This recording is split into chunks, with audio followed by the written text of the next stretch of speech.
Dear learners, good morning to everyone. Thank you very much for joining us in our platform Moodle at Lunis Ali University of Blida in Algeria.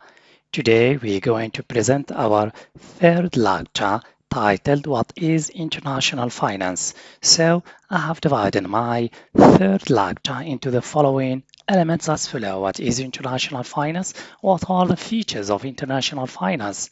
Language activities including your building, vocabulary and grammar, and finally your assessment, including quizzes, tests, exam. So what is international finance? International finance is a section of financial economics that deals with the macroeconomic relation between two countries and their monetary transactions. What are the features of international finance?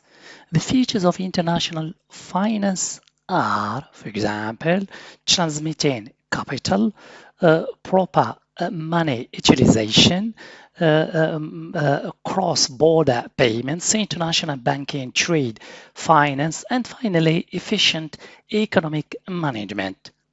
Language activities, the word international as an adjective usually before now means connected with or involving two or more countries. For example, Japan's crime rate is still low by international standards. Hassan plays international rugby. Mohammed is professor of international law. Finally, your assessment. So please, learners, don't forget to take a look at your different types of assessment, including your quizzes, tests, exams. Thank you for your attention. See you next time.